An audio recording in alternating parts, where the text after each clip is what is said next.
ഇന്ത്യയുമായി സംഘർഷമുണ്ടായ സമയത്ത് അടച്ചിട്ട വ്യോമപാത പാകിസ്ഥാൻ ഇതുവരെയും തുറക്കാത്തതിനാൽ ഇന്ത്യൻ വ്യോമപാതയിൽ അനുഭവപ്പെടുന്നത് വലിയ തിരക്കാണ്. ഷെഡ്യൂൾ ചെയ്തതും ചെയ്യാത്തതുമായ വിമാനങ്ങളുടെ ആധിക്യം മൂലം ഇന്ത്യൻ വ്യോമപാതയിൽ പലപ്പോഴും അപകടകരമായ സാഹചര്യമാണ് ഉണ്ടാകാറുള്ളത്. തിരക്കിനെ തുടർന്ന് വെള്ളിയാഴ്ച മുംബൈ വ്യോമപാതയിൽ 2 അന്താരാഷ്ട്ര വിമാനങ്ങളുടെ കൂട്ടയിടി ഒഴിവായത് തലനാരിഴയ്ക്കാണ്. വിയറ്റ്നാമിൽ നിന്ന് പാരീസിലേക്ക് പോയ എയർ ഫ്രാൻസ് വിമാനവും അബുദാബിയിൽ നിന്ന് കാഠ്മണ്ഡുവിലേക്ക് പോയ എത്തിഹാദ് വിമാനവുമാണ് കൂട്ടിയിടിക്കാൻ പോയത്. വെള്ളിയാഴ്ച ഉച്ചയ്ക്ക് 1:40 സംഭവം നടന്നത്. മുംബൈ വ്യോമപാതയിൽ 31,000 അടി ഉയരത്തിലായിരുന്ന എത്തിഹാദ് വിമാനത്തോട് 33,000 അടിയിലേക്ക് കയറാൻ ATC ആവശ്യപ്പെടുകയായിരുന്നു. ഇപ്രകാരം വിമാനം ഉയരുന്ന സമയത്ത് 32,000 അടി ഉയരത്തിലുണ്ടായിരുന്ന എയർ ഫ്രാൻസ് വിമാനത്തിന് 3 നോട്ടിക്കൽ മൈൽ അകലെ സെക്കൻഡുകളുടെ വ്യത്യാസത്തിൽ മാത്രമായിരുന്നു എത്തിഹാദ് വിമാനം.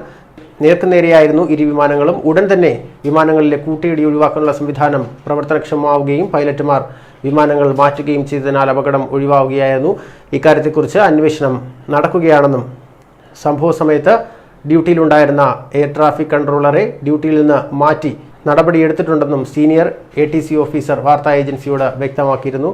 വിമാനങ്ങളുടെ ആധിക്യം മൂലം പലപ്പോഴും കാര്യങ്ങൾ കൈവിട്ടു പോകുന്ന അവസ്ഥയാണ് ഇന്ത്യയിൽ ഉണ്ടാകാറുള്ളത്. ഇന്ത്യ-പാക് സംഘർഷത്തെ തുടർന്നാണ് പാകിസ്ഥാൻ വ്യോമപാത അടച്ചത്.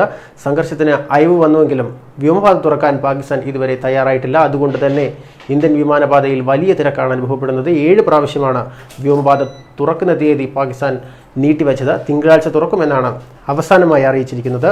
പാകിസ്ഥാൻ വ്യോമപാത അടച്ചത് ഇന്ത്യയിൽ നിന്ന് US-ലേക്കും യൂറോപ്പിലേക്കുമുള്ള അന്താരാഷ്ട്ര സർവീസുകളെ ബാധിച്ചിട്ടുണ്ട്. ഡൽഹിയിൽ നിന്ന് US-ലേക്കും യൂറോപ്പിലേക്കുമുള്ള എയർ ഇന്ത്യ വിമാനങ്ങൾ മുംബൈ വഴി അറബിക്കടലിൽ കടന്ന് UAE വ്യോമപാതയിലൂടെയാണ് സഞ്ചരിക്കുന്നത്. ഇതേ തുടർന്ന് ഇന്ധനം നിറയ്ക്കുന്നതിനായി കൂടുതൽ ടെക്നിക്കൽ സ്റ്റോപ്പുകൾ ആവശ്യമായി വരുന്നുണ്ട്.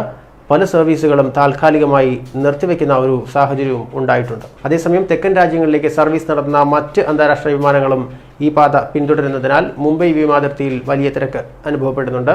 ഈ സാഹചര്യങ്ങളെല്ലാം നിലനിൽക്കെ പാകിസ്ഥാൻ ഉടൻ തന്നെ വ്യോമപാത തുറക്കും എന്നുള്ള വാർത്തകളും വരുന്നുണ്ട്.